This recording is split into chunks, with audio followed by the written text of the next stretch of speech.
Welcome to the Terrible Podcast with your hosts from SteelersDepot.com, where you can find all your latest and greatest Steelers news. It's Dave Bryan and Alex Kozora, always lit, talking Steelers. And now, here's Dave and Alex.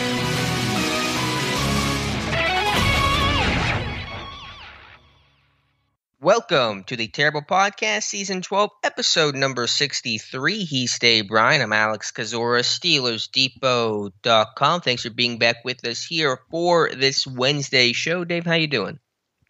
I'm doing good. I got to find a new college team to root for, don't I? Oh, I know. I hear the sound of taps being played as all your Nevada boys are leaving Carson Strong. With Strong, though, I got to say, it's not a good sign. His first move was to declare. His second move was to go see the doctor to see if he could play. That's usually not a good omen for your NFL draft process. Yeah, that's a good article on the Nevada sports site there. I think I have it linked in my Twitter feed there. It talks about the right knee issues that he's had, and I think that kind of dating back to high school with him as well too. And he was going to go see the Rams doctor about his knee prior to making his decision, and I believe that doctor is the one I think did operated on Tom Brady a few years ago, or has done work with Tom Brady there. But obviously the big knock on Carson Strong as we get into this pre-draft process is how is his medicals going to check out, and is that knee going to be something chronic for him, or is it something that just time, because I think he had it fixed again like in August or somewhere back in there.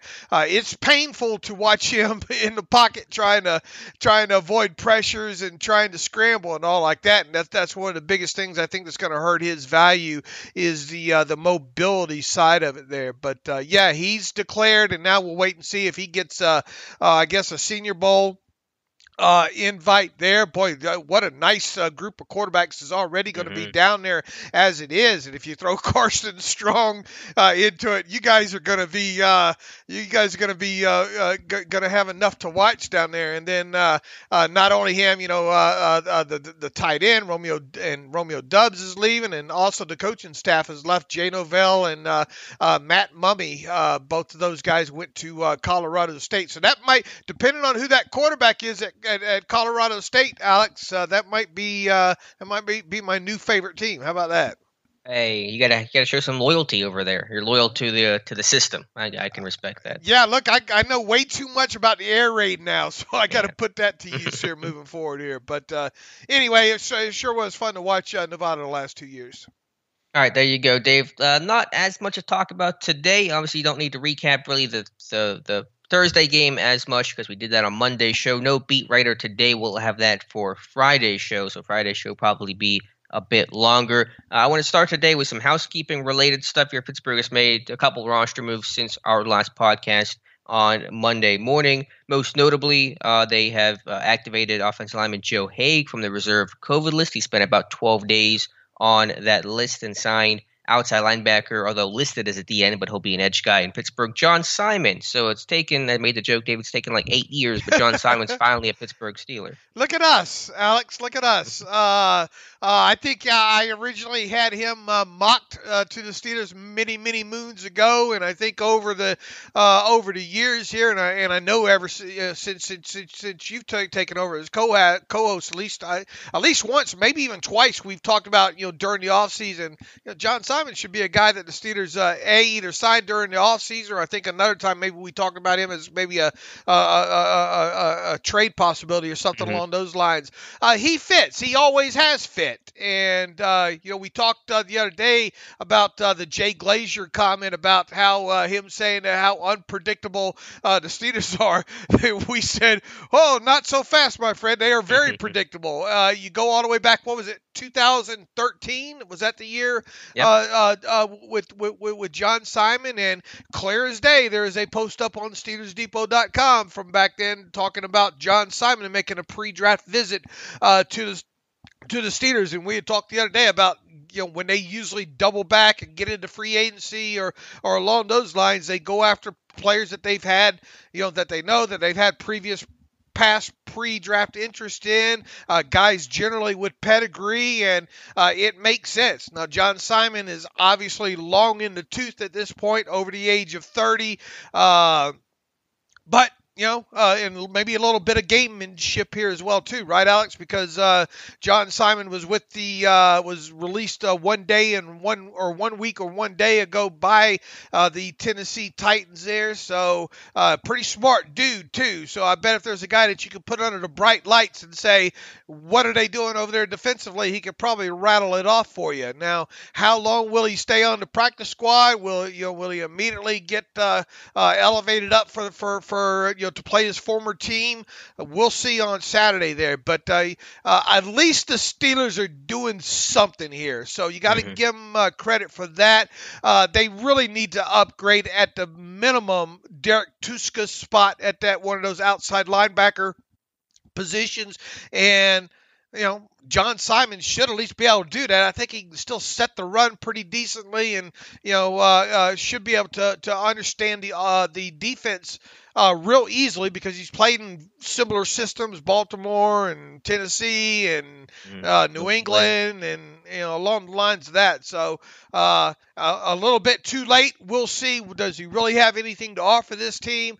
We'll see. But once again, at least they are doing something here when it comes to additions. And I guess the only question now is, how long will it take for? You only got 4 games left in the season.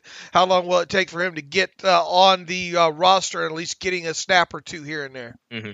Yeah, I'm sure there's some level of injury protection with T.J. Watt and Alex Highsmith not finishing Thursday's game, although their injuries seem pretty minor, and so there's that element of it. Some practice, bodies through the week to run scout team or run rotational type stuff. So there's probably an element of that as well. But I think Simon probably already a better edge player than Derek Tuska is. The question is special teams, because Simon doesn't play a ton of special teams at this point in his career, 32 years old. Taco Charlton plays 0 special teams, and Tuska does play a lot there. So, could you get all 5 guys activated and up for Sunday's game? Watt, Highsmith, Taco, Tuska, and Simon, so Tuska can continue to play on special teams. That'll be a question. But this team, as Tomlin has said, is going to overturn every single stone possible, and hopefully Simon is one of those guys.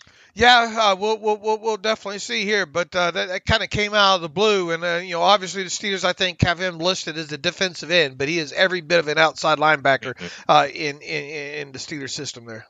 Other roster moves the team has made. The team placed defensive back Lyndon Stevens on the practice squad COVID list. So Stevens is now currently the only Steeler on the reserve COVID list after Joe Haig's activation. And in his place yesterday, they signed defensive back Isaiah Johnson from Houston, who's always been an intriguing on paper cornerback, 6'2", 208, ran a 4.440 when he came out of Houston, 4th-round pick of the Raiders in 2019, but his NFL career to date has been pretty quiet. Former receiver in college for his first 2 years, kind of similar to Justin Lane, but probably profiles more of a Brian Allen type of guy in terms of the height, weight, speed, ability. So just some roster move shuffling there. Don't expect too much despite the gaudy profile as this team kind of shuffles its practice squad.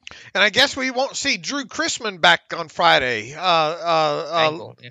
because he's now on the Bengals practice squad there. So it'll be interesting with all these, the biggest story I think right now in the Twitter news cycle on this Wednesday morning is the Browns having all these players having basically a COVID outbreak over there with Cleveland. Baker Mayfield's one of them. Boy, who's some of the others? Stefanski, Jarvis Landry, Hooper, Wills, Teller, wow, and Troy Hill. I think there's more on the way. So they're up to 11 guys on COVID right now, with a game on Saturday, no less. Right. And so obviously some, if not all, of those guys will miss that game Saturday against the Raiders. A big game indeed for both those teams there.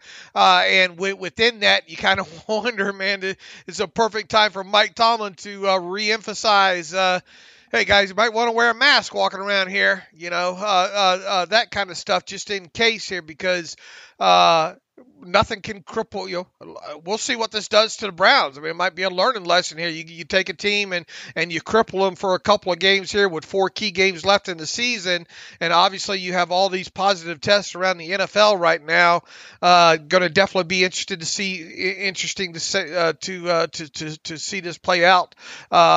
right now. So if I'm the Steeders, if I'm any organization right now, I'm really double checking the protocols, because once you go on that list, it's hard to come off in a short period of time. Luckily, the Steeders were able to get T.J. Watt back in that week, but for the most part, players have been taking at least 7 days, or if not longer, to get back 7 here. to 10. Yeah, 7 to 10 days. And literally as we speak, according to Ian Rappaport, John Johnson, the Browns starting safety, is going on the COVID list as well. So add another player to the list. Literally, it's growing as we're talking right now. So as of the report is, as of right now, the NFL has no plans to change the date of Saturday's game against the Raiders. The NFL has been pretty steadfast this year that they're not going to make the adjustments they did last year, which, of course, Pittsburgh was so affected by in those Titans and Ravens games. So we'll see, but it's pretty crazy. By the way, one of the Steelers bit of housekeeping: kicker Sam Sloman was released as part of that John Simon move to the practice squad. So right now, no backup specialists on the team's practice squad right now. Yeah, it'd be interesting. Once again, it'd be interesting to see if that changes on Friday, right? Yeah, it could be kind of that yo-yo, like you said, that floaty kind of 18-man practice squad. We bring in those specialists late in the week, and just in case someone happens to test positive, but you don't want to carry those guys throughout the entire week of practice, because those guys could be better served by having other skill players be practicing with you throughout the week. Right. All right, Dave. Mike Tomlin had his Tuesday press conference on, of course, Tuesday yesterday. Talk about the Steelers injury report here, and I'll bring it up here. And overall, a much more optimistic tone about where the team is at health-wise. Didn't really rule anybody out, for Sunday's game against Tennessee. Said he was optimistic a lot of guys could return, and there's a long list of them. Unfortunately, talking about guys like Joe Hayden, Robert Spillane, was optimistic about Highsmith and Watt being able to play in this one.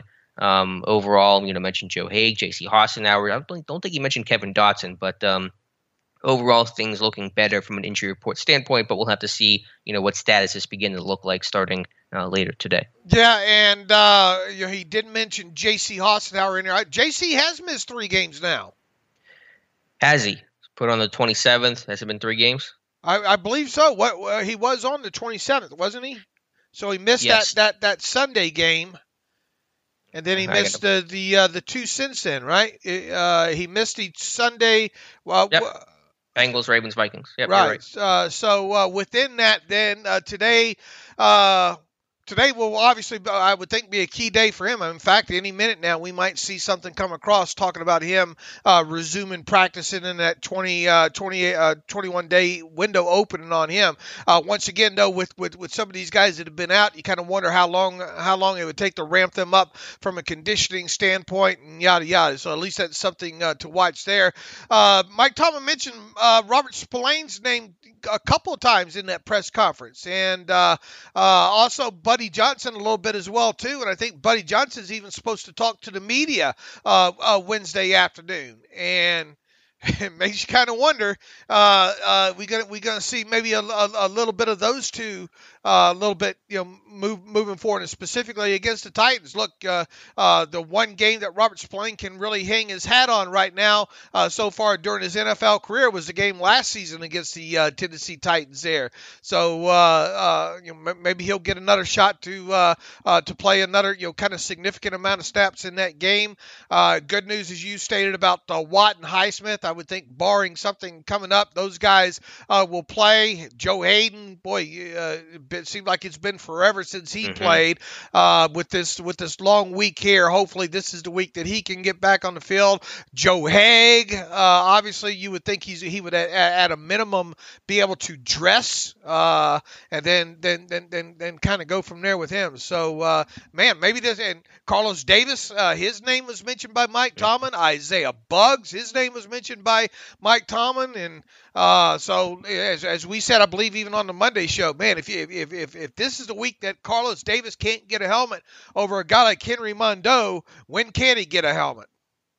Yeah, exactly. I mean, that is a long list of names right there to rattle off there. So hopefully, most of those guys or some of those guys can come back. And you're right, this team, I think, very clearly wants to try some sort of inside linebacker rotation. They started that on Thursday with Buddy Johnson rotating in for a series with both Joe Schobert and Devin Bush. And so Spillane can come back, more of a downhill physical run presence, especially against the tough downhill run-focused Titans team. Getting Spillane in there would be really nice to have, and maybe Buddy Johnson as well. So hopefully those guys can come back. And yeah, I'm all for trying to as Tomlin said, overturn new stones along the D-line, and Carlos Davis would be top of my list to do that. What did you think about the Buddy Johnson snaps? Yeah, just 6 of them, so it's a very small sample size. I'm not making any conclusions off of it, but looked okay. He was athletic. He flowed well. Missed the tackle. It was kind of an arm tackle. He didn't bring his feet, so there's still some work to do that. I think he overran things a little bit, kind of that first snaps energy, trying to make the play kind of deal. But overall, 6 snaps. I thought they were okay snaps. All right. And but if Spillane is healthy, you think he would be the next man up there over Buddy Johnson because he's a veteran. He knows this how to play offenses better, and he's a more effective run stopper. I would do something here, and I would do something that I don't know which one I'd pull off first. I mean, take your pick, but I'd be more. I think both would come off at some point, probably. Yeah, I don't know. Neither one of those two in Bush or Joe Schobert are playing overly well. I think Schobert's playing better than Bush, but Bush, to his credit, and I always make sure to try to give credit where I can. He did have a couple of plays in that game against the Vikings, and most notably one of the interceptions there. It was a zone type, I think cover 3 type coverage, and he kept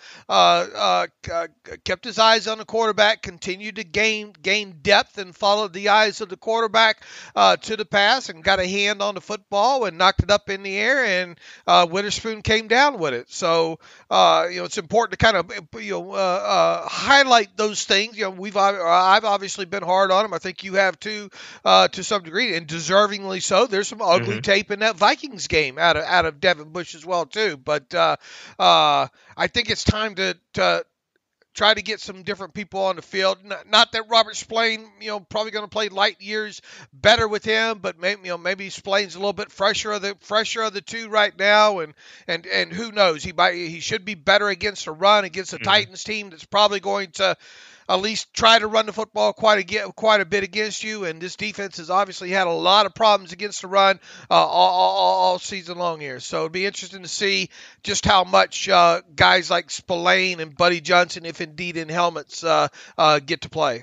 Yep. When you're not only 32nd in the league in run defense, but a literal historically bad defense for Pittsburgh stopping the run, it is time to make some changes. Really can't get much worse than where it's been. So I think you'll see an inside linebacker rotation, maybe see Carlos Davis, and hopefully get back at Joe Hayden, who's one of the best run-stopping corners in football. You're not going to be able to address all those inside linebackers now at one time now. So who's going to be the odd man out if Buddy gets a helmet, if Robert Spillane gets a helmet, who does it? Yeah, you got Marcus Allen, UG3. Allen is going to be valuable in special teams, so is UG3. But if Buddy gets the helmet, then you might see, I think, a Gilbert go down. Or Buddy might be inactive as well if Spillane's going to be available. So because that's how it was going before when that group was healthy. That Johnson was the odd man out. So we'll see what happens. Yeah, are you really going to let? I guess it doesn't matter overall. It certainly sounded. With Buddy getting media time this week and turn around for him to be inactive, not saying that there's rules, saying, I don't think Tomlin cares about that too much. Right. The way Mike Tomlin did talk on Tuesday there sure made it sound like Buddy Johnson might at least. Yeah, well, I think he was asked, and then he kind of started talking about it, then kind of pulled back and said, well, Spillane, might be healthy, so don't hold me to anything here with Buddy Johnson. So we'll see. It could go a lot of different ways, and I'm not going to be mad at any which way it goes, because as long as there are new people in the fold, because his team needs to do something different. Right. Let's see. What else from Mike Tomlin talked about? He's been asked about several times this year why Zach Banner has not really played at all, and he says, quote, at times it's been physical. He's proven his health, and so more than anything, it's cohesion and opportunity. We've sustained a lot in the interior portions of our line, and less so at tackle. He's a tackle and tackle only. I think we've been through maybe 4 or 5 left guards specifically. That's not a position that he plays. Yeah, this team's been through 5 left guards this season. Banner obviously not a guard, and so the problem with Banner is that he's not versatile. He's a very fixed guy. He's a right tackle only, so to play him, A, he's going to have to come to right tackle, and then B, that's going to require moving a core for the left tackle and benching Dan Moore. You could do all that, but that goes back to the cohesion aspect, and maybe it's something the team does not want to do. If you could simply replace, Banner 1-to-1 with a guy, maybe that would change the equation some. But Banner is the most kind of fixed guy on this O-line, and that does hurt him. Yeah, and we went into the summer thinking Banner pretty much locked in to be this team's right tackle. Get in obviously into training camp and the preseason there, and that kind of that setback, I guess, if you will, with that knee, landed him on IR for the first 5 games. He comes back off of IR, was a scratch for like the first 2 or 3 games there, and man, this was my terrible subject of my terrible take on what day are we? Tuesday. What's going to happen with him past this season now? Because, I mean, obviously you have a chance at, likely to lose a guy like Chukwuma Okorafor during the offseason. But once again, I think we said either in the other podcast the other day, I think we definitely said it on the live stream the other night on Monday night there. Banner has yet to play 100 offensive snaps at any tackle position so far in his NFL career, and 59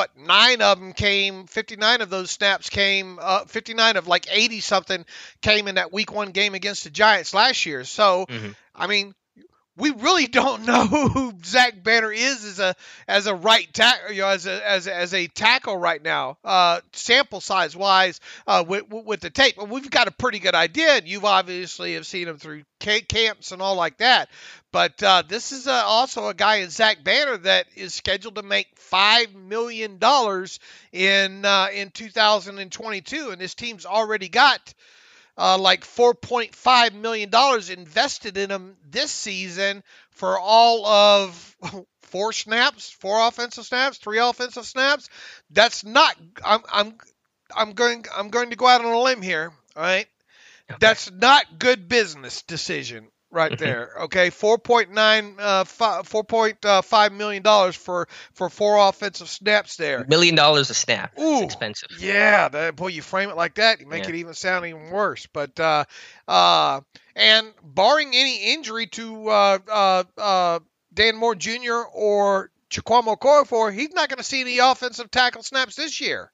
He might see 4 more tackle eligible type snaps and all like that. So I think I think you got to really start maybe wondering what's going to happen with Banner moving past this season. Do you let a guy with that kind of salary go on through the summer and compete and risk injury and all like that, and land on IR with a $5 million price tag, or do you just keep your fingers crossed and say, look, either you're going to win this spot or you don't.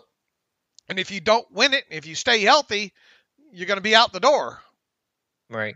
Yeah, it's a very good question. I don't have a good answer for you. It's one of the many unknowns as we head into a very important offseason for the Steelers. We both expected Zach Banner to return this past offseason, but we both figured it'd be a 1-year prove-it kind of deal coming off that torn ACL. I think we were both very surprised, or at least I was very surprised when they gave him a 2-year, $9.5 million extension, whatever the numbers were. And obviously there's been very poor ROI on that so far. So if you lose a Okorafor, do you cut Banner along with him and then really kind of have a giant void there with really no options internally to fill that? I mean, that might be tough to do, but certainly nothing for him is guaranteed in 2022.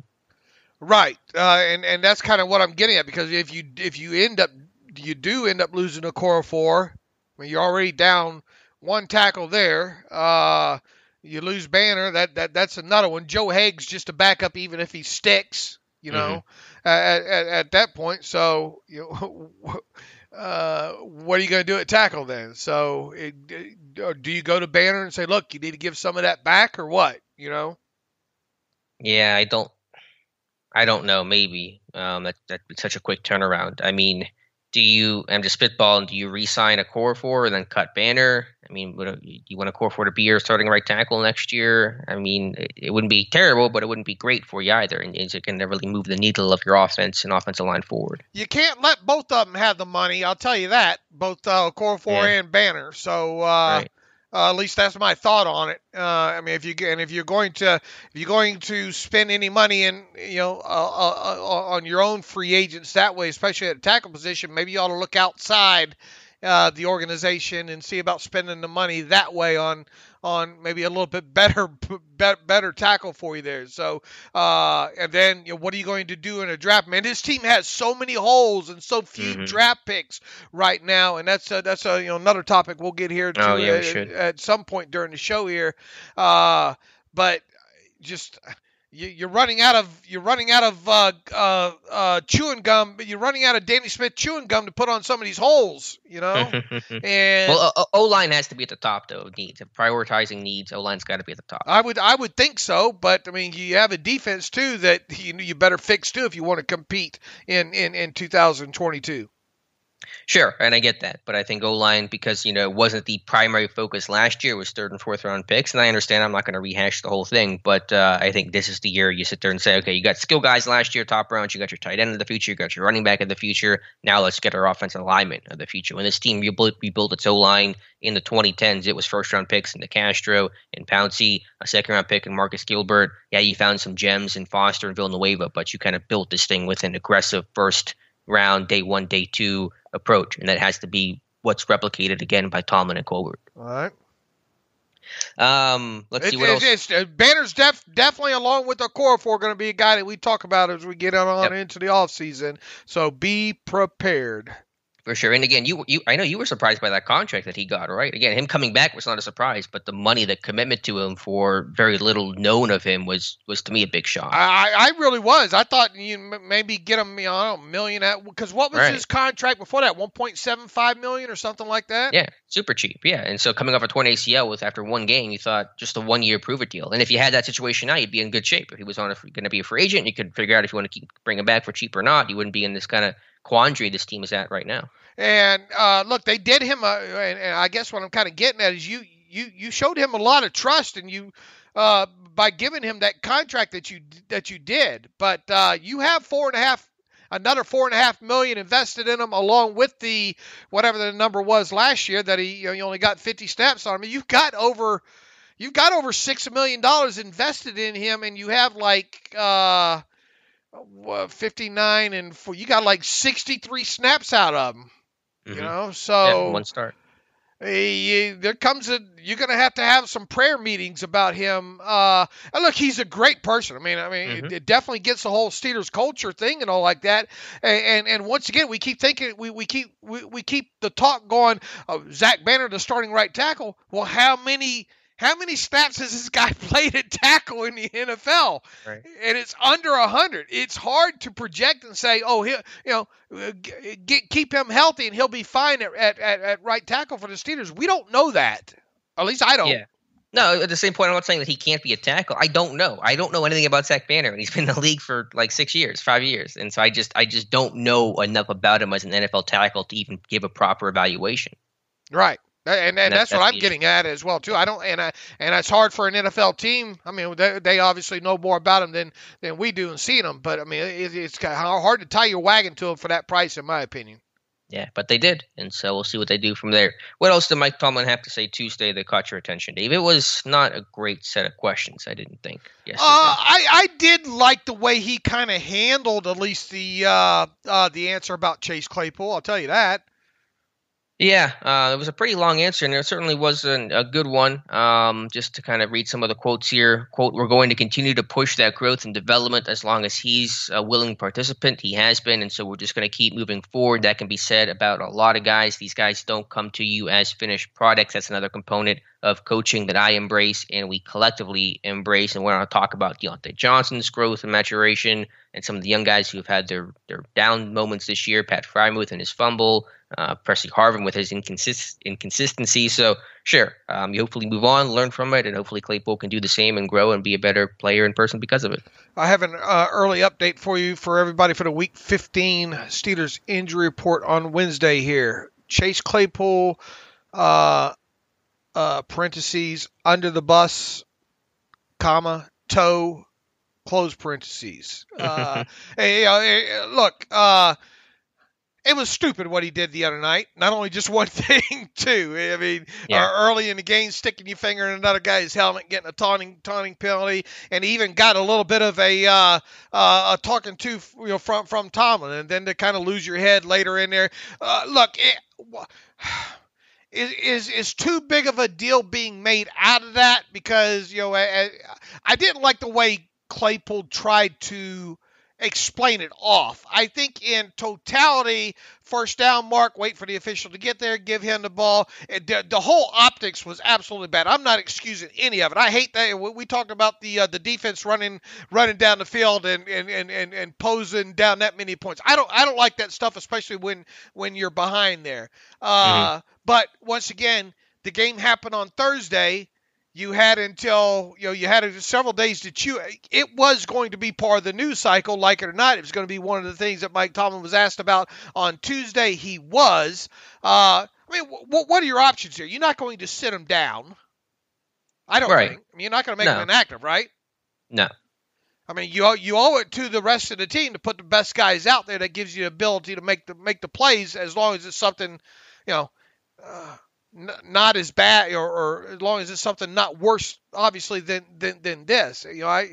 Maybe you hold him out for the opening series against Tennessee. I don't know. I wouldn't even do that. I think you give him the chance to learn and grow, and the point's been made, and hopefully he can learn from it. And if he doesn't, then you address it again. But I think you just let him be Chase this weekend. I think this is just a young player just not using his head. And you see that a lot these days, right? Yeah, and listen, again, no excuse. He's got to grow up a lot. I know he's a young guy, second-year guy, but there's a lot of second-year guys who have shown more maturity than he has. He's got to be smarter. He's got to be more self-aware. But you give him that chance to learn and grow and get better because of it. And he sure has got a lot of tape of trying to one-up players on the other side of the team, or other side there. In fact, wasn't it the Titans game last year that he did the first down? Like chop on that guy? Yeah. I think so. So, look,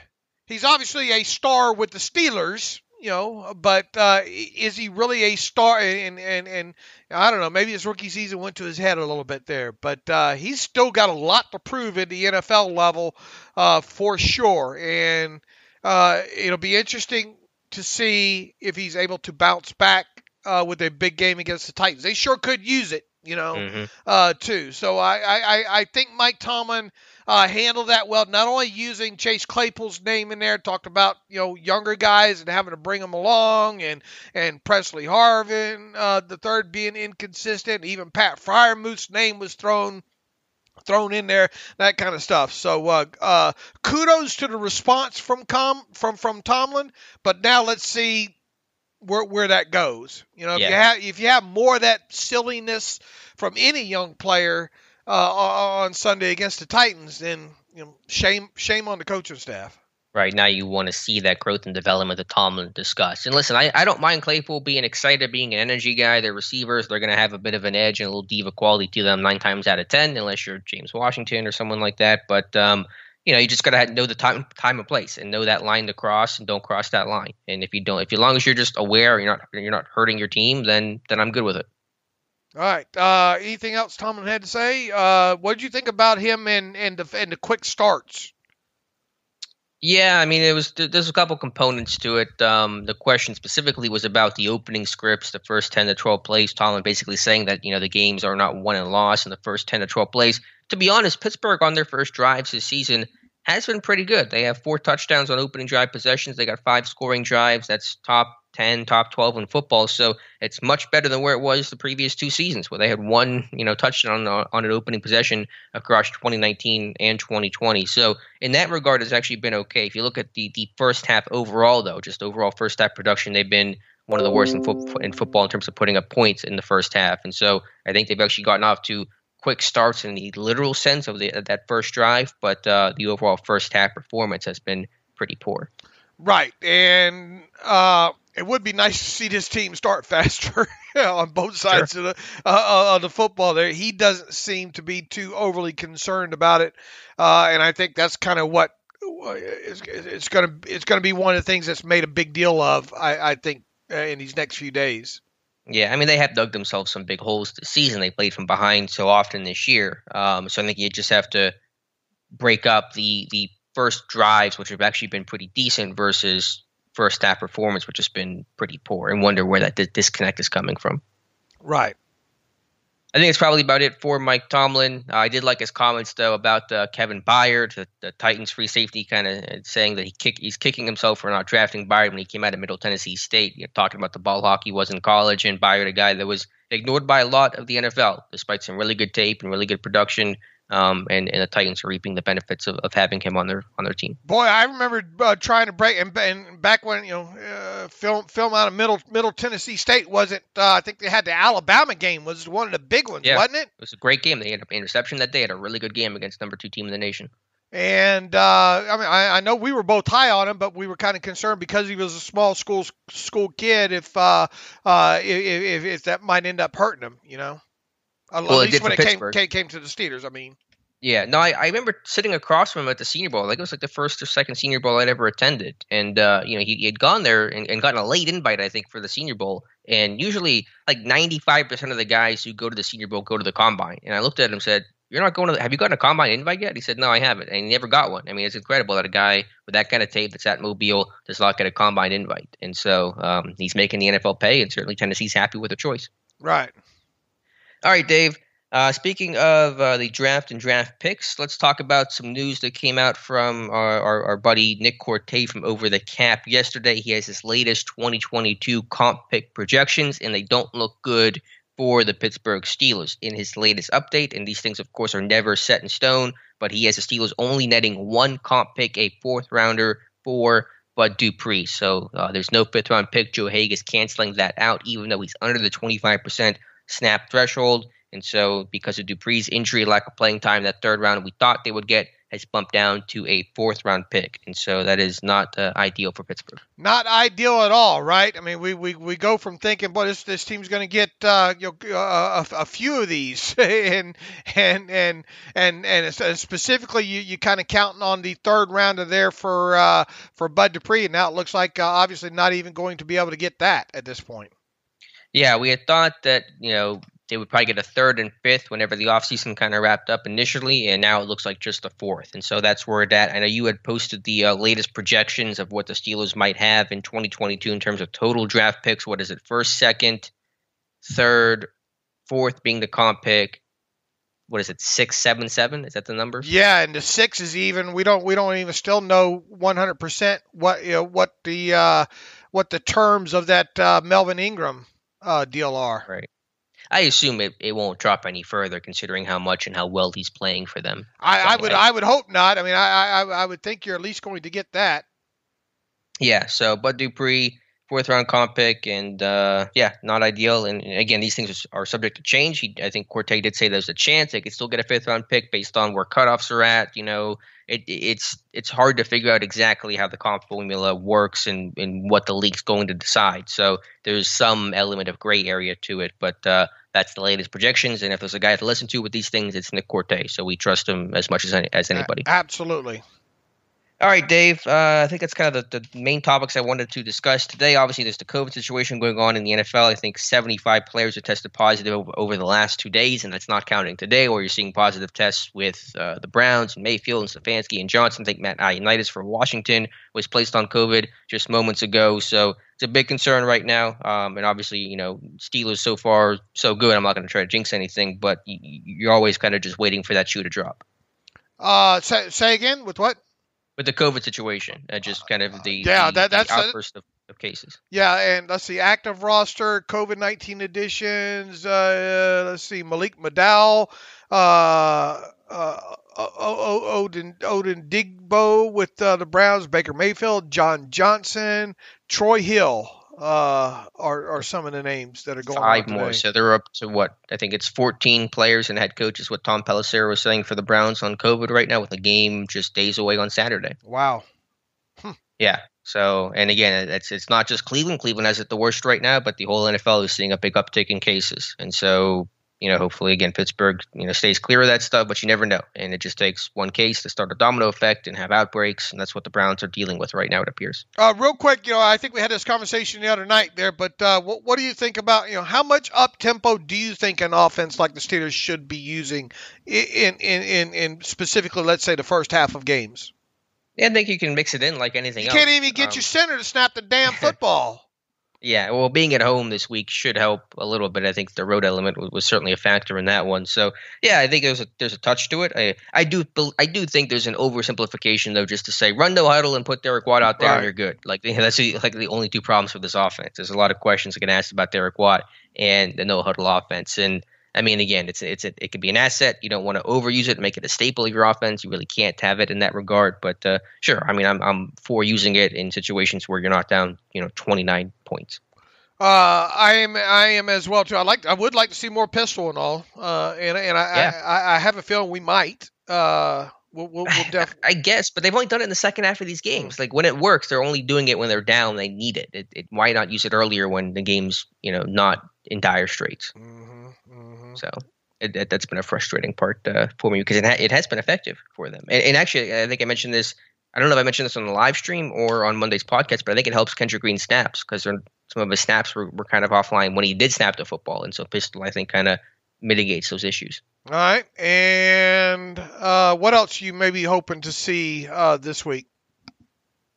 I mean, just a more efficient, effective run game. I mean, that's what it comes down to for Pittsburgh, and wishing and hoping for that for large portions of the season. But, I mean, that's really where it comes down to. Just win the trenches. If this team cannot win the trenches, they will not win the game. That's been the story of every single contest this season. When they've been, when they've won the battle up front, they've won the game. When they've lost it, they've lost the game. It's a pretty clear correlation there. And so that is going to be the thing to watch against a Titans team that's missing Derrick Henry, but is a good run defense and is committed still to running the football offensively. And I know you haven't gone in deep to the Titans yet. I watched a little bit of film yesterday. Mike Tomlin highlighted several of the names on for them. Obviously Julio's not the same Julio he was several years ago, but he's still a guy that can get on top of you. I think A.J. Brown's the guy that caused the Steeders a little bit of problems last season there. Tannehill's not afraid to take off with the football. I think that's something that the Steelers have also been burned by a few times this year. Obviously, them not having Derrick Henry, that's such a huge, huge blow for them. But lately, it doesn't matter who the other team has against the Steelers. It seems like their backs are able to run.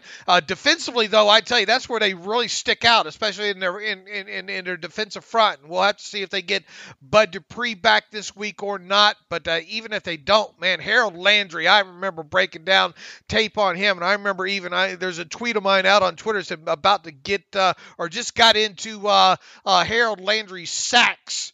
His sack reel, and thought, oh my God, wow. He has actually become quite a decent pass rusher, probably one of the more underrated pass rushers, I think, in the league. And with him, the Titans wisely, they move him all over the place. He'll play on both sides. He'll play standing up in the middle. They loop him quite a bit, and he's got the athleticism to obviously do that. And then that Jeffrey Simmons over there, really, really strong, powerful hands up front as well too. So this is not going to be any kind of a week off for the Steelers offensive line. I think they're going to be tasked with having to handle a lot of movement up front from that Titans front there. Other than that, you look at them overall, you think, man, good job to have them where they're at record-wise, because they're not that overly, at least to me, not overly that intimidating on the offensive side of football. And maybe that's a testament to the way their defense is played there. But my first blush kind of thoughts on this is, man, you get them at home.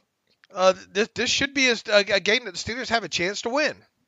Sure, they have a chance, but the Titans are a well-coached team, as you said, to be 9-4 despite all the injuries. I mean, I don't think A.J. Brown's playing this weekend. They've been without Derrick Henry for several weeks now, and they've had injuries elsewhere. I think with Lewan at times this season, and they're still playing good ball overall. I mean, you said there were no. It's not a day off for the offensive line. There were no days off for this offensive line the rest of the way. This entire team. So.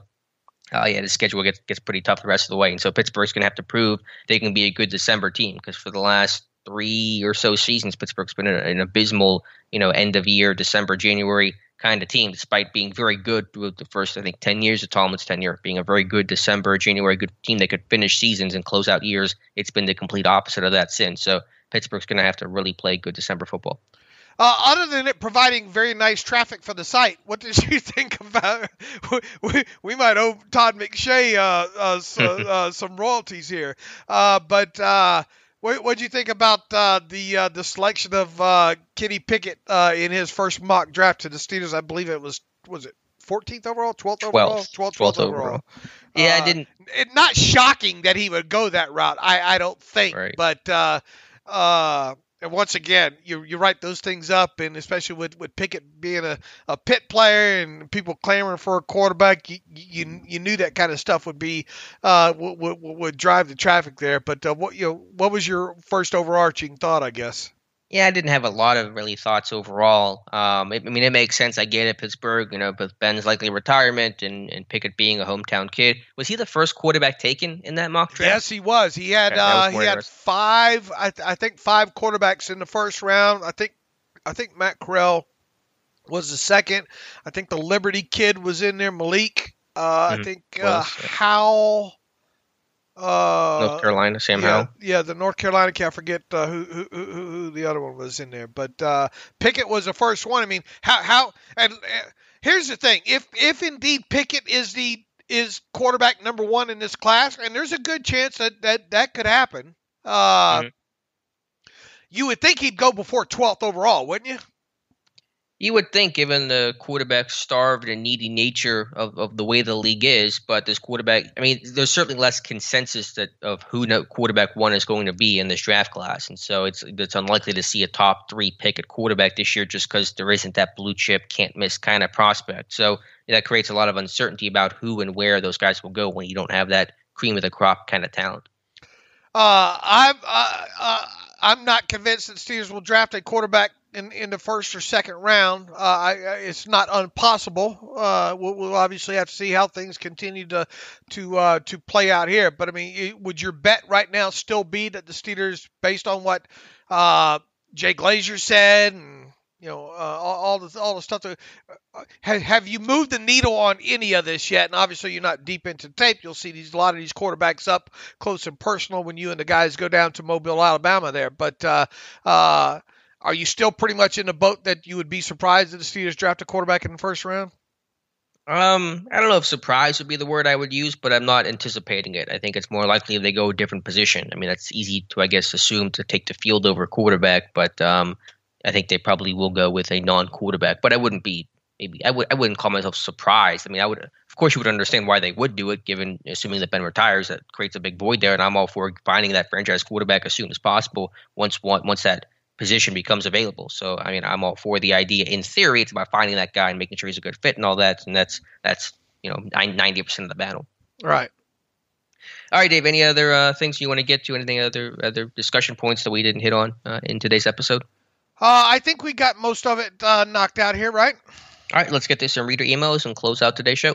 All right, and let me sort that here real quick here.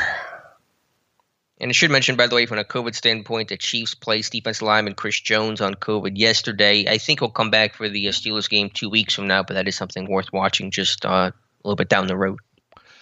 Chuck Griffith writes in, where would you look to play Cam Sutton in the 2022 Steelers defense?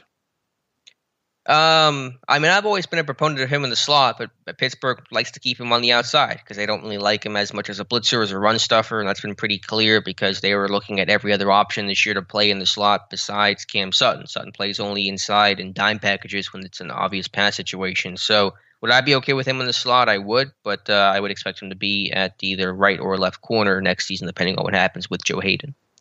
Michael Moore writes in, I can't help but notice a significant amount of criticism about the depth of the Steelers roster and feel the need to point out that nobody really seemed to care about it when the team decided to move on from Connor, re-signed Juju, released DeCastro in the same offseason that they lost Pouncey, Villanueva, and Filer, lost Hilton, and still released Nelson. I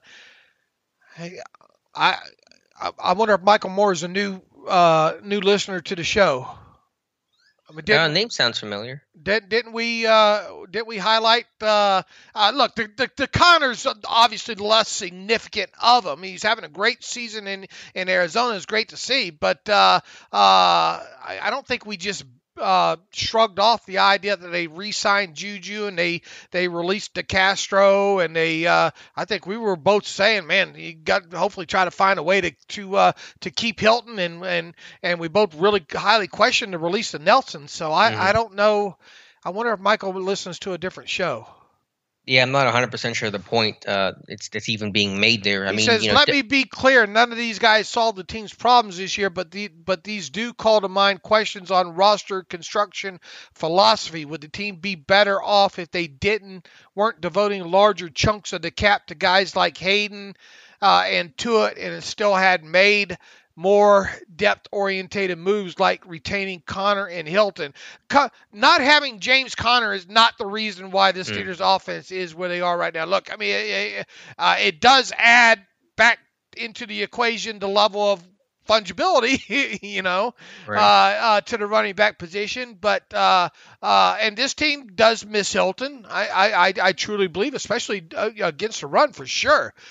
He says, by the same logic, ought the team move on from someone like Juju and possibly consider extending someone like Washington instead, who has to be affordable, right?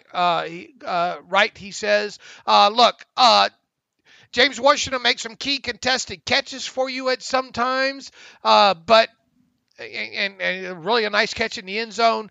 Let's not compare James Washington to what Juju provides. Yeah, and it takes two to tango, and I bet you Washington is counting down the days to get out of Pittsburgh with how little he's been used this season. And going back to that trade request reportedly from the summer, I mean, why would Washington want to sign an extension when he's been so little used in this offense?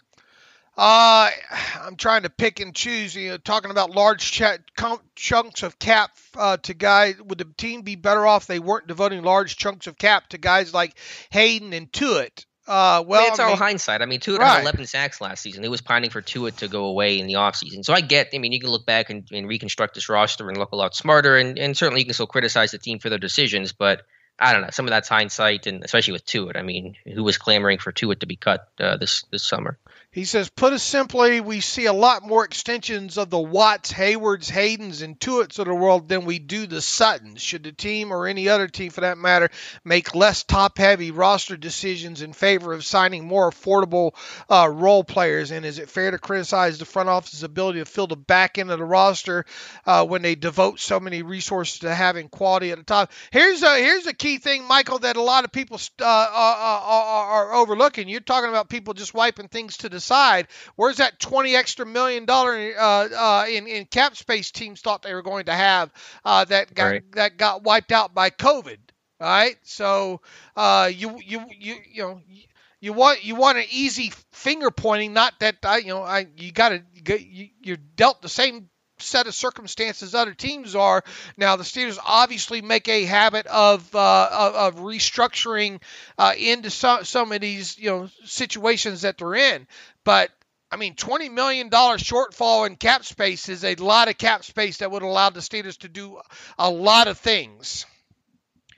Yeah, I mean, it sounds like the idea is don't re-sign stars because they're too expensive, and re-sign more middle-of-the-road kind of guys. But, man, I want to re-sign stars. You draft those guys in the first round, you hit on them, you want to keep them. That's been the whole philosophy, is draft, develop, retain. And so, I mean, if they're going to, if you're telling me, do I want TJ Watt or do I want three middle-of-the-pack guys, I want TJ Watt because he's TJ Watt, and I'll figure out the rest. So, yeah, I disagree with the premise, I guess. He says, I'm considering doing a short study on this, perhaps examining correlation between salary cap variances and winning percentage. Any suggestions on resources to help with this? I know Dave is critical of some of the salary cap data that's floating around out there. Well, I mean, over the cap's good.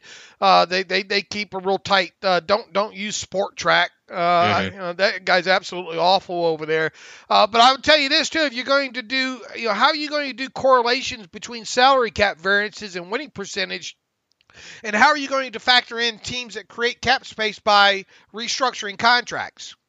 You're going to have to look at, if you're going to do something like this, it would have to be a study over, that highly involves cash spent. And the thing is you have, as part of the CBA, you have cash rules over a certain amount of time here, so it's not like one team can spend, they got to spend to a ceiling amount over I don't know if it's 5-year, 4 or 2-year period now. I forget if they changed that or not, but merely looking at what a team uses in salary cap space year by year does not factor in whether or not that team had to create cap space by kicking the can down the road. So there's no, I guess what I'm saying is it's going to be next to impossible to do a good correlation study on this because of teams moving money around. You can create. You look what the Steeders did this past offseason with the voidable years, and they weren't right. They obviously weren't the only teams to do that. I mean, how are you going to factor in a team that creatively creates cap space? And there are teams out there that tend to go more cash year by year as well too. So I mean, good luck with that on trying to get a correlation and factor in the variances such as restructures and things along those lines. Yeah, and the last thing I would say, again, you can criticize this team in certain respects for roster construction. I've done it. I think it's totally fair to do, but depth can only be so good. I mean, look at the defensive line. We thought defensive line was like the deepest, strongest portion of this team this summer, and it was. They had 7-8 guys you could argue that were worthy of a roster spot, and just because of all the injuries and some guys not living up to their performances, this group has struggled. And so you can only be so strong in some areas, and if you just lose enough guys, any team is going to struggle. And it's not to excuse everything, obviously, but I mean, I do want to point that out. Okay. Kind of a long email to get through there. Let's see here. Brett Nile has got a book for us here too. Let's see if let me pick through some of this here. Has Edmonds successfully threaded the needle? Let's see. Play too well, let me start at the top here. A young player in their last year of their contract usually has to thread the needle, so to speak. Play too well, and they are too expensive to re-sign. Play too poorly, and they don't want it back. Has Edmonds successfully threaded that needle this year? What kind of contract has he earned? Would be nice to take a safety off the draft list needs. I think Alex and I addressed this maybe on the live stream the other night there. That's another one that's going to be interested to see how it plays out, and people aren't going to like to hear this, I don't think, listening to this show. But one of the better decisions the Steelers might make this offseason is re-signing Edmonds to $3-4 million a year contract. Yeah, I think that would make a lot of sense, because if you let him walk, then there's another hole there. You have to fill a strong safety spot. There are no real internal options to do so. And are you going to find a comparable or better player for about the same amount of money on the market and take the risk of the unknown of a new guy coming in, and will that be a good fit? So I would not be opposed. Again, Edmonds is who he is, but if you pair him next to Minkah, I think it's a fairly decent complementary pairing, with Minkah being the playmaker, the big play guy, the coverage guy, and Edmonds being the box guy, the run stuffer, and a decent tackler overall. So I would be totally okay with him coming back for that amount of money. I mean, we'll obviously see when it comes to this, but Claypool shouldn't. I mean, not Claypool. Edmonds shouldn't break the bank when it comes to safety is one of those positions that just keeps doesn't have a high very high price tag on it. Obviously, it would be less than what they if they do try to re-sign him, it would be less than what is a lot less than what his fifth-year option would have been had they picked it up. I'm thinking along the lines about $2 or $3 million. If you sign him to a couple-year deal at, I don't know, $3 million. You can keep his cap number way down. The first year of that, it buys you a little bit of time. He's not sexy at all. And once again, there are going to be a lot of people listening to this, probably driving off the side of the road, us even suggesting this. But once again, it goes back to the point we went over what this team has for how. If you don't re-sign him, who are you going to sign? And there's strong safeties out there, at least initially, and sure, some might come available during free agent. Some might get cut, cap casualty, those type of situations there. But you got to refill them. You got to replace them with someone. And are you going to do it with a high draft pick? Probably not, considering all the other needs that you have to address. And so, yeah, I think the most sensible thing would to bring Evans back on a cheap, 1 to 2 year kind of contract. He writes, have we underestimated the loss of Steven Nelson this year? Who's we? Brett, you got a mouse in your pocket? Because I think Alex and I were pretty wondering why the heck that went on. It seems like the coverage is entirely different this year, and while Hilton was a good slot corner, coverage was not his forte. Everyone else was here last year. Personally, I hope they will go into the market and get at least one and preferably 2 veteran corners and move Sutton back to the slot. Look, even that long touchdown that was given up to Osborne the other day, I mean, that wasn't awful coverage. Yeah, but I mean, he didn't finish it well, and it did take a perfect throw. I mean, sometimes you got to applaud the other team a little bit there, and the first touchdown there, boy, you put them in man cover situations and outside leverage like that. Yeah, your pass rush better get home in those situations, and or else you're going to leave those corners out in the islands. But regardless, you're going to be interested to see how this thing plays out with obviously with Joe Hayden during the offseason. How much are you going to commit to him? How many games can you expect to get out of him? Sutton's going to be on this roster. We'll have to see what happens with Witherspoon. See what kind of contract he demands. He might end up being one of the more marketable corners by the time this thing's over, because I think we ran down some corners the other night there. At least the ones that are set to be free agents. It's a lot of older guys in there, but once again, this goes back to the thing that there's so many damn holes on this roster and so few draft picks. How are you going to address them all? But I don't think we underestimated the loss of Steven Nelson when it happened, did we? I don't think so. I think we're pretty critical and certainly surprised by the decision for Pittsburgh, and still never really fully understand why they did that in the first place. With Sutton, I think we'll be outside next year if Joe Hayden's gone, and if you move Sutton to the slot, then you have to replace both your outside cornerbacks without a lot of great internal options to do so. I think you can re-sign Witherspoon for not too much money. I mean, it was just one game, and he's been really quiet all season long, so I don't think his market will be super hot unless the last 4 games, are similar performances to Thursday. But I think Sutton's going to stay on the outside for 2022. All right, let me try to run through it. People get so mad we don't get to some of these emails, but we get so many of them here. This one from Brandon. With the holes this team has now and the ones the offseason may and likely will bring, the remaining time in 2021 and 2022 could be rough. To quote Jurassic Park, hold on to your butts. I think that's more of a statement from Brandon than it is a question there. Mm-hmm. Nick Shuley writes in, seeing as how he's making a ton of tackles and he's got his hands on the football as of late, I'm wondering what you guys think Minkah Fitzpatrick's contract extension from the Steeders will look like. Keep up the great work. Look, I mean, he's going to be one of the top 3 highest paid safeties in the NFL, if not the highest paid safety. So it's obviously you got the 5th year option amount on him right now. Those numbers usually don't go down as part of. You just told the guy that he's worth at least that. So north of what, $11 million, right? Yeah, I mean, what's the highest paid safety? Is it still Justin Simmons? What's his? Let me look at it here. He's making more than $11 million, right? He's making not considerably more than that. 4-year, $61 million contract. So what is that per year? 15. So Minkah is probably that. Jamal Adams right now, 17.5. Harrison Smith, $16 million. Justin Simmons, 15.25. Buda Baker, 14.7. Eddie Jackson, 14.6. Kevin Byard, 14.1. Those guys got expensive.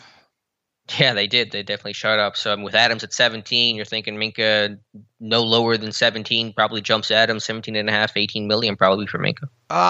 What was Minkah's even option amount? Do you remember? Was it 11? Was it 8? I can't remember what the number was on it. 10? I'm just spit. I was somewhere. I thought it was 11 or something. Maybe 10, 11. I'm wrong. let's see here. I don't have it in front of me. 10.6. Is that what it is? Okay. Yeah, 10.6. So again, I think it'll be the highest paid safety in football. I think it puts you 17.5 to 18 million per year. I would agree. I mean, it's going to be up there for sure. Let's see. Mike Sell writes in, you both answered the question after the Monday podcast about Colbert's drafting. Neither the question nor the answer seem to impute any responsibility on drafting to the head coach, which I found interesting. Look, the buck stops with Colbert. You know, does Tomlin have part of the say or have some say in who this team drafts? Absolutely, he does. But the buck stops, in my opinion, with Cowher. With Colbert. I mean, with Cowher. He's got Cowher in this email too. He says that they didn't seem to miss on early. But people have recency. Selective memory. Selective memory here. You guys need to do a better job thinking out your. I hate to get hard on you here, but you guys have a lot of recency bias in here. He says, and they didn't seem to miss on nearly as many first rounders during the Cowher era when they drafted the foundation for their next 3 Super Bowls. What are your thoughts on his comments about not putting enough blame on Tomlin?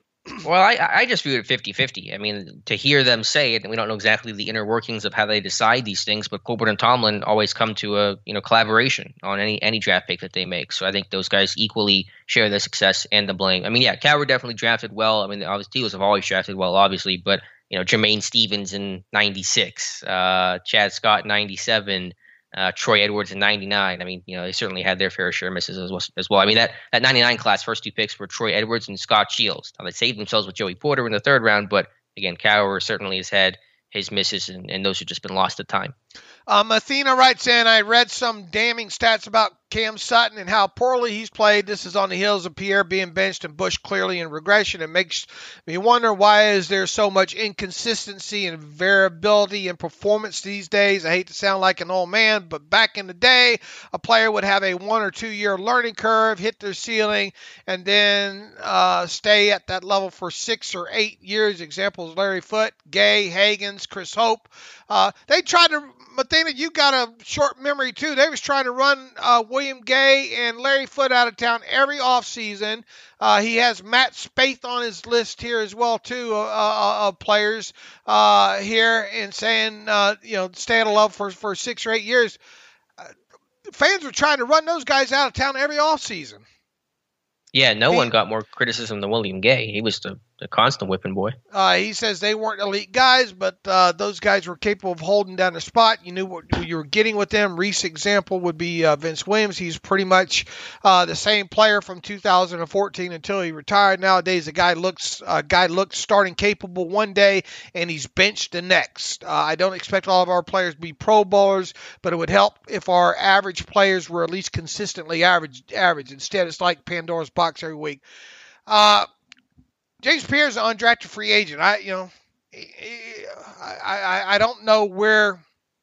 If you got something there, you got something. If you didn't, I mean, the guy obviously went through quite a few bad games there, and kind of culminated with the game against the Bengals there, and that got him put to the bench. How would you rate the play of Cam Sutton overall? It's about average, I would say. I mean, he's a very smart corner, and that's kind of how he wins. It's a little similar to Joe Hayden. Athletically, he's limited, and so when he faces some of those top guys like Justin Jefferson, he can struggle. But I would say it's been an average season for Cam Sutton. Cody Bailey says, not really a question, but what a season James Conner is having. Very unfortunate with injuries in Pittsburgh, but the talent definitely on display with the Cardinals. Love watching the guy play. Look, I don't... And some bloggers too seem to be trying to make it a point to discredit James Conner's season for some reason. I don't get that. I mean, I root for the guy, and I mean, he's still just a power back. He's working great. I mean, and let's not forget that the Cardinals over there pretty much run kind of an air raid, right? And they don't ask James Conner to do too terribly much. I think he's doing a great job catching the football out of the backfield, though, and he's doing what he's supposed to do in short yardage situations, is piling up the touchdowns on top of it. He made Aaron Donald miss on a goal line run the other night. I thought was pretty impressive. You tip your hat to him and move on, right? Yeah, I'm super happy for the guy. I think he's having a really strong season, 15, 16 touchdowns on the year, so kudos to him. I have no grudge, no ill will, and I can't imagine why any Steelers fan, would feel negatively about the season Connor's had, especially when it's in Arizona. It's not hurting your team at all. It's out west. It's Pittsburgh West, so it's all good. Lenny Barsikowski writes in, I think any of the current offensive linemen are legitimate starters in this league. Green and Moore need more development on the practice squad, not playing every Sunday. You're not going to put Green and Moore on the practice squad, Lenny. Turner seems washed up, and I think Dotson, Chooks, and Banner are more like other teams' backups, he says. Dave, I'm putting you on the spot. How many linemen do you think we draft this year, over or under 2? I mean, it's a great question. I mean, you look at the needs this team has. You look at the draft picks, selections that they have. You look. It'll either be 1 or 2. I don't know for sure yet. Here, I would like to think that this team's going to at least draft 1. Better. I would probably say push and say 2 right now, but that's dependent on a lot of variables that are impossible to predict. But certainly there needs to be more help on the way, and I think especially on that right side, given that Turner and a core 4 are set to be free agents. Elliot Hewitt's a new name. I'm interested to know what you guys think of players like Chris Wormley, Martravius Adams, and James Pierre. I've been watching football for a long time, and some guys start off slow, then put some things together and become solid backups, solid starters, or highly productive starters. I understand Adams does not have a lot of tape, but still interested in what you think so far of his sample size. I noticed when watching TV tape, he seems to flow effortlessly down the line of scrimmage, and I didn't see too many reps where he was pushed 5 yards back off the line of scrimmage. Could be wrong. Won't get offended if you tell me otherwise. He says, I'm a big fan of the podcast for 4 years, and this is my first podcast question. I like what you to say or not. I'm still excited to hear your response. Great work as always. Thanks, Elliot. Thank you. Look, still a small sample size on Adams overall. James Pierre, going to be interesting to see if he gets a shot to rebound here at some point during the season. Biggest thing is I think with Pierre is not being situationally aware. And I think Keith Butler's brought that up several times. Adams, the thing that sticks out to me still is his explosion off the line of scrimmage, but he is a one-gap guy, and if he doesn't, he might force a run another direction there. But in other instances, he does chase after the football. That's a positive there. Chris Wormley, I think Chris Wormley's kind of been, maybe not enough credit given to him at times this year. That being said, he is a guy that probably I'd much rather have him playing, 25 snaps a game than maybe 50. Yeah, Wormley better off as a rotational guy, but he's having a career year in my mind. Just doesn't bring the highs to it does. Adams, as you said, David, I think he summed it up well. Nice first step, good burst, good effort, and so good start for him overall. And Pierre, just the struggles of a young corner. He's got to be better at the catch point late in routes. It's where he really struggles. He can win early. He struggles to win late.